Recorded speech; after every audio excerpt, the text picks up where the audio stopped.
You seem to cause a stir wherever you go now, don't you? I don't know. People flocking to you like the Dalai Lama or something. Oh, God, no. This is great. Hold on a second. I can't stay this far away. Yeah, come so close to I'm me. going to suck up on your aura, girl. This is good.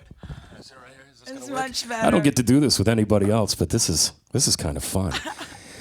Oh my goodness. So there's a whole bunch of new stuff that is happening in your life as opposed to albums, fresh beginnings almost, aren't they? Yes. It's been really good couple of years, these last couple of years. And folks, I wasn't just kidding. They are just all around you. I can't find anything on any website that says, take her or leave her. I mean, it is all just praise and worship. Oh, wow, that's nice to hear. I've seen some terrible, the comments where you go up on YouTube and watch the performances. You ever guys check out the comments of what people say? They can be so ruthless. And sometimes I go up and I force myself to read that stuff just to be reminded that for everyone that likes you, there's 100,000 more that are like, you suck. And it's good. It keeps your feet on the ground and, Well, I'm finding it the other way around because I can't talk to anybody that isn't all about the praise of what's going on in your life right now. I guess I want to ask this then. Are we kind of just getting it with you? Are we?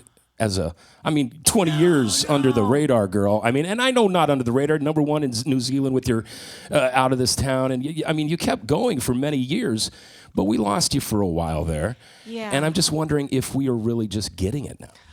I think what it is, I had a really great thing going here in the States and in some places outside of the States when I was with Atlantic. That was my first record company. But after a few records, I just totally lost it. I couldn't handle it. I didn't have any self-worth. Even though I had a big record deal and all those great things, I felt like such a phony. Like at any time I'd be found out of how untalented and stupid and unworthy I was. Just really low self-esteem and dealing with bipolar disorder, dealing with drug addiction. And I just totally lost control. So when that happened, it freaked me out so much. I lost my deal. I didn't want to leave the house, nothing.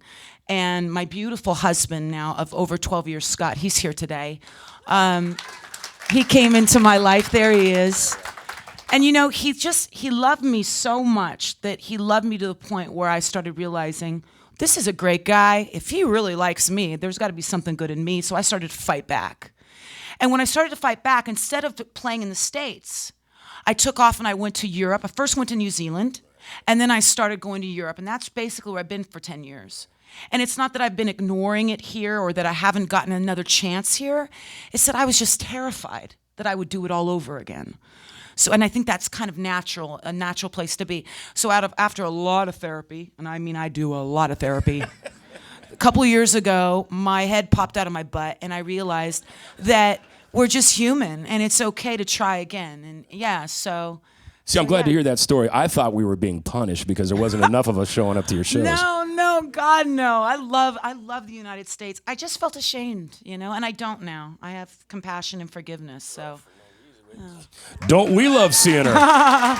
Thanks, guys. And every time I see an interview with you, everybody wants to start off with Joe Bonamassa and how that works. I personally... Oh, I love Joe. I think the kids should stop riding your coattails, actually. Oh, get out of here. You're crazy. I know you're joking on that, my God. For sure. But you know what? We could talk about that. That'll be next. Let's talk about Bang Bang Boom Boom. Okay. It seems as if, truly, and I mean, listening back to your old library records, this is a cleansing, isn't it? This is like you going in, and I saw pretty much you had that little video up on the website about how you recorded some and how some of the tunes just popped into your head. This seems like a cleansing of an album. It is a huge departure for me from my other records. And what happened was in my late 30s, I'd finished a record called My California. And at the end of that record, it was a pretty heavy lyrical record, but musically it was very soft. But like I said, lyrically it went beyond heavy. And I was pretty worn out at the end of it. And I was thinking, man, I don't really know if I have anything else to say, at least on these topics. I'm done. What am I going to do? And I kind of decided that maybe I really would be finished and I wouldn't go out and tour anymore or anything because I didn't want to go out and tour just to tour. I wanted to be able to write and bring music that I believed in. And I was no longer believing in what I was doing. I just felt like I was repeating the same thing, like I was staying in a safe box. And that's just dire, right? It's not a good place to be in. But then out of the blue, God brings me Joe Bonamassa. He comes into my life. And Joe says, hey, let's do this covers record of soul stuff. And I'm like, so what do you mean by soul? And he's like, anything that you feel soulful, whether it's rock and roll or blues or jazz, whatever, just make a list. And I made a list and he made a list and we swapped it out. And during the making of that record, Don't Explain, which was the first record I did with him, in the middle of it, I was so happy. I couldn't believe how happy I was. I had never seen myself like that since I'd been a kid starting out in music. Just excited. And it was there that I decided this is the direction I need to challenge myself as a writer to go in. And even though I knew I was risking to just write crap because I didn't know what I was doing, it was a risk I was willing to take because I needed to become alive again as a writer. And so that's how Bang Bang Boom Boom came about. It was just following down, chasing that spark that because of Joe and the experience of us together, that's what happened. Music's supposed to make you happy, right? It's supposed to make you happy. Yeah, and when you're sad, it's supposed to help you shake it off. Buddy Guy has one of the greatest sayings ever. He says, you play the blues because you got them, and then when you play them, you lose them. And I love that saying. It's so true, though, isn't it? I just love that. That's good stuff. Well, you talk about going back to your childhood, too. Was this your first instrument?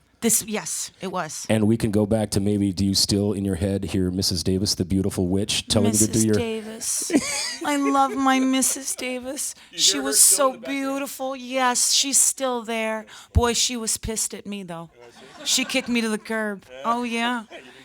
I didn't do my work. I didn't learn how to read, and I was faking her out all those years. And then as the material started getting more difficult, I had a harder time figuring it out by ear. And then one day she went, do you not know how to read? And I'm like, I don't. She's like, you're out of here.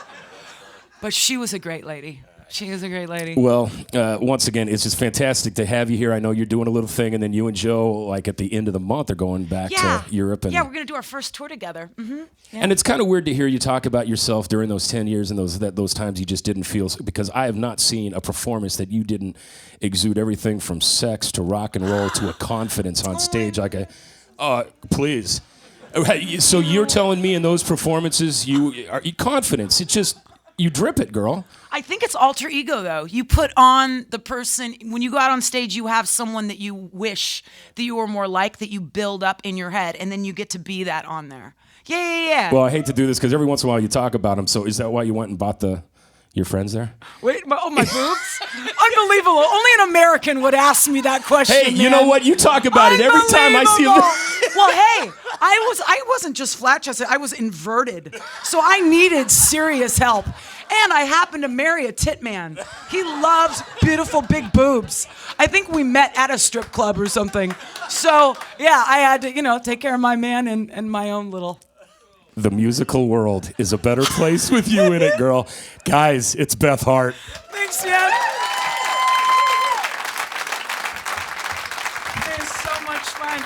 You were so much fun. That's great.